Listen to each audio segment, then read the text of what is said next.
Espoir, c'est sans doute l'un des plus beaux mots de la langue française, l'un des plus beaux mots de toutes les langues du monde.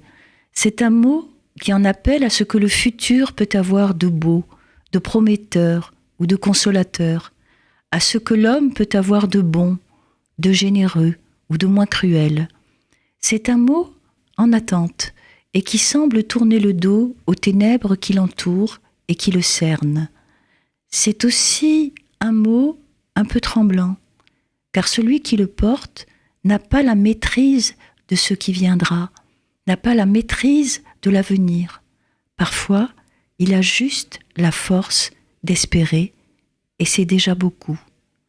Je pense à Tristan Bernard, arrêté pendant l'occupation, et qui dit cette phrase magnifique. « Jusqu'à présent, nous vivions dans la peur.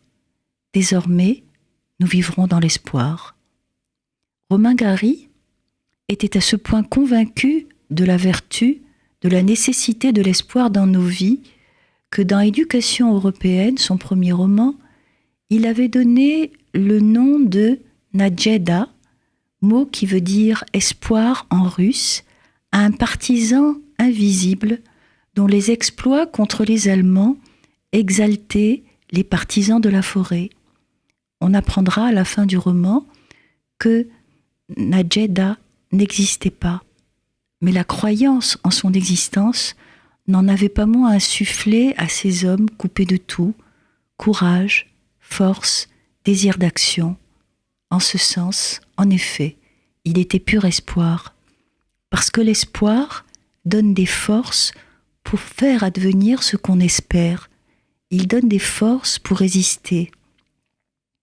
Le prisonnier survit dans l'espoir de la libération, le malade dans l'espoir de la guérison. Le citoyen vit dans l'espoir d'un monde meilleur. Espoir ne veut pas dire attente passive, il suscite un agir. J'ai toujours été très heureuse que le chant national d'Israël porte ce nom, Hatikva, l'espoir.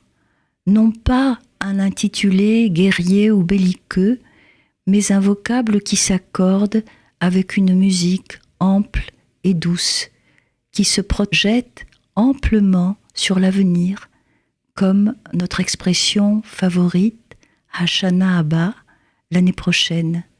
Il faudrait citer l'historien Yosef Yerushalmi, qui intitule l'une de ses conférences « Un chant à Anatote vers une histoire de l'espoir juif », mais ce sera peut-être pour une autre fois.